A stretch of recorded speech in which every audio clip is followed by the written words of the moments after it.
Hello everyone, मैं साद और आप देख रहे हैं कैलीग्राफी बिगिनर्स। जैसा कि लास्ट वीडियो में मैंने आपको पेन दिखाया था और बताया था कि कैन की मदद से हम इस पेन को तैयार कर सकते हैं, लेकिन ये नहीं बताया था किस तरह तैयार कर सकते हैं। चलिए हम इसी बात को सीख लेते हैं। जैसा कि मैं एक बार दिखा भी देता हूँ कि हमने कौन सा पेन तैयार किया था। ये हमारा पेन था जिसकी मदद से हमने लिखा था लास्ट वीडियो में। अभी हम इसको बनाना सीख लेते हैं। ये हम किसकी मदद से बना सकते हैं? ये कैन का एक टुकड़ा है। आप कोल्ड ड्रिंक्स वगैरह पीते हैं जिसमें इस कैन को हम फेंक दिया करते हैं, हम उसका यूज़ कर लेते हैं। अब हम इसको पहले सीज़र से कट करेंगे। एक सीज़र ले लेते हैं और सीज़र से इसको कट करते हैं। ठीक है, अब इसका छोटा सा एक टुकड़ा ले लेते हैं। हमने ये कट करके निकाल लिया है उससे। और अब हम क्या करेंगे, इसको एक स्टिक लेंगे।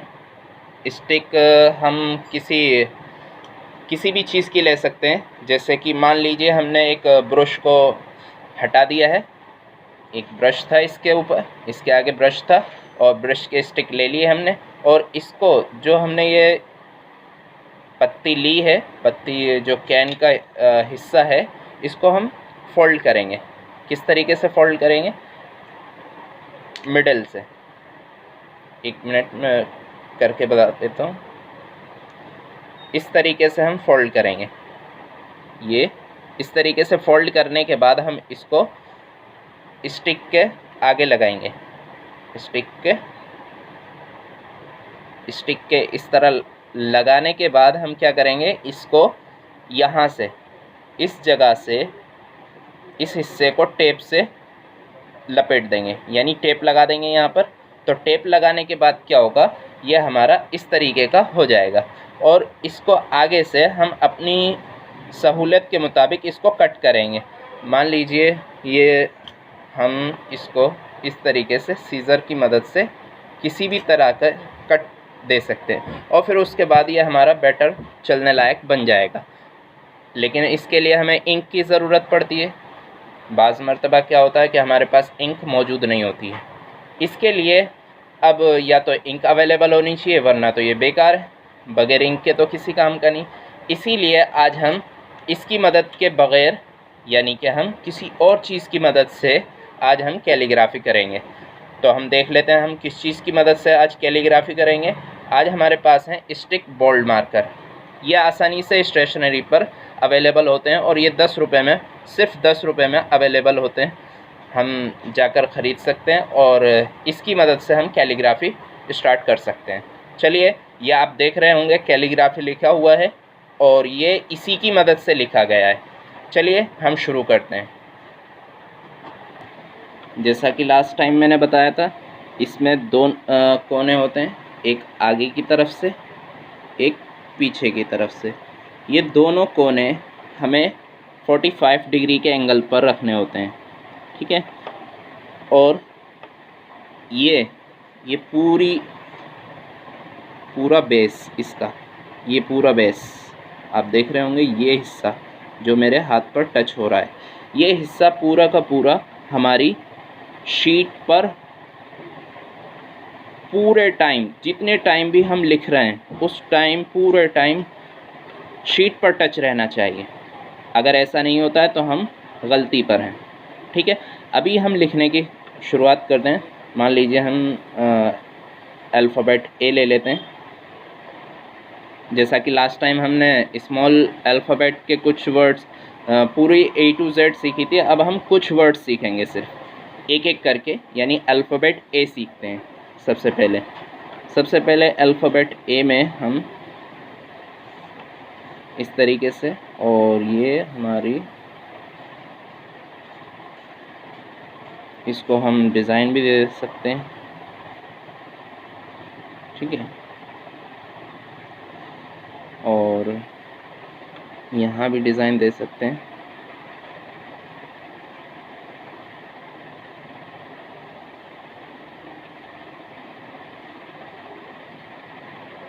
देख रहे हैं आप किस तरह हमने इसको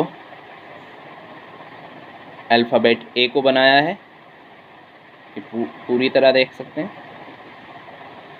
अल्फ़ाबेट ए में हमने क्या किया, हमने उसी एंगल पर, यानी कि अगर हम इस तरीके से चला रहे हैं तो पतली आ रही है, अगर हम इस तरीके से चला रहे हैं तो मोटी है, और अगर हम बिल्कुल सीधी लाइन खींच रहे हैं तो नॉर्मल है, ना पतली है ना मोटी है। आप देख पा रहे हैं, यानी ये एंगल पतला है, ये एंगल मोटा है और ये एंगल नॉर्मल है। तो ये 3 एंगल हैं और गोलाई में धीरे धीरे देख रहे हैं आप यहाँ पर, ये आपका पतले से मोटा होता जा रहा है। लेकिन आपको ये करना नहीं है कि मोटा करना शुरू कर दिया, नहीं, आपको सिर्फ क्या करना है, इसको सीधा, इसको टर्न नहीं करना है, बस इस पर फोकस करना है। इस तरीके से आपका ऑटोमेटिक सही हो जाएगा। नेक्स्ट अल्फ़ाबेट देखते हैं।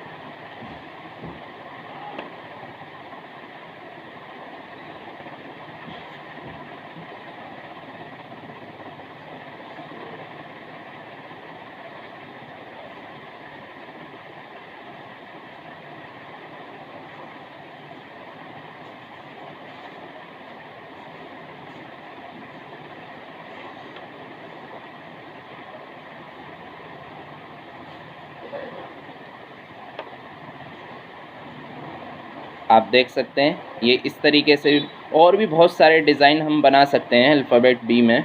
अल्फ़ाबेट ए में भी हम बहुत से डिज़ाइन बना सकते हैं। मान लीजिए हम न्यू डिज़ाइन देख लेते हैं।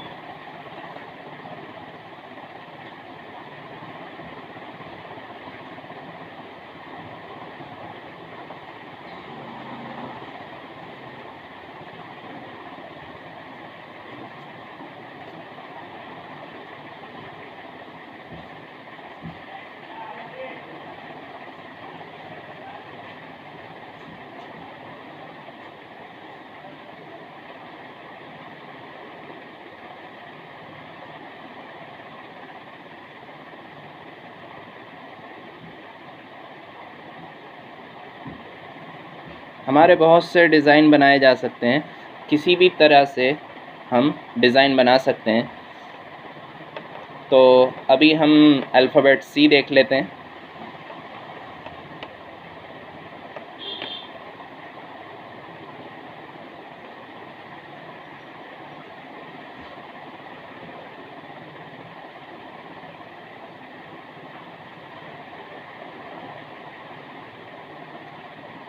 या हम इसको इस तरीके से भी डिज़ाइन बना सकते हैं।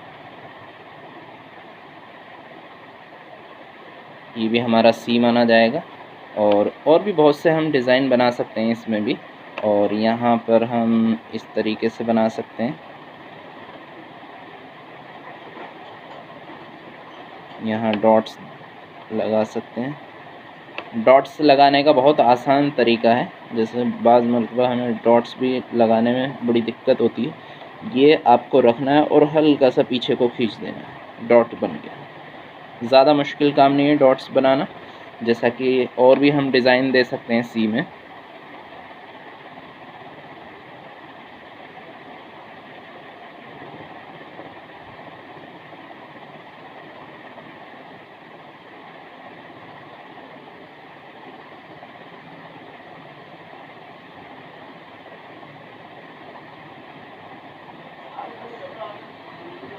ये भी हमारा सी हो सकता है। यहाँ हम एक सीधी लाइन भी खींच सकते हैं, यहाँ डॉट भी लगा सकते हैं। यानी हमारी मर्ज़ी पर डिपेंड है हम किस डिज़ाइन को, क्योंकि डिज़ाइन तो दिमाग से निकलते हैं, जैसा हम चाहें वैसा डिज़ाइन बना सकते हैं। आप देख सकते हैं ये अलग है, ये अलग है सी। इस तरीके से बहुत से सी हम बना सकते हैं। लेकिन हमें क्या करना है, हमें सबसे पहले यानी पेन को चलाना सीखना है। जब हमें पेन चलाना आ जाएगा तो हम बेहतर से बेहतर वर्ड्स लिख पाएंगे, बेहतर से बेहतर डिज़ाइन बाद में ऑटोमेटिक आपके माइंड में चलने शुरू हो जाएंगे। फर्स्ट थिंग क्या है, यानी पहला काम क्या है आपका, इस मार्कर को या इस पेन को चलाना सीखना है। और चलाने का तरीका मैं आपको बार बार बता रहा हूँ कि सिर्फ़ और सिर्फ इस चीज़ पर यह हमारा क्या होता है, कि अगर टर्न होता है, हमारा जो पॉइंट है जो पेज पर टच है, अगर वो टर्न हुआ किसी भी कंडीशन में, या ऐसा हुआ कि हमारा एक पॉइंट तो हमारा टच है, मान लीजिए आगे का पॉइंट टच है और पीछे का पॉइंट ऊपर उठा हुआ है, ये हमारा पोजीशन ये होनी चाहिए, यानी पूरा पेज पर टच होना चाहिए। अगर पोजीशन ऐसी हुई कि आगे का हिस्सा तो टच हो गया और पीछे का उठ गया, तो उस कंडीशन में हमारा गलत होगा। या फिर ऐसा हुआ कि पीछे का तो टच हो गया, आगे का उठ गया, तो ये भी गलत होगा। तो हमें क्या करना है, फुल टाइम पूरे पेज पर लिखना है, ठीक है।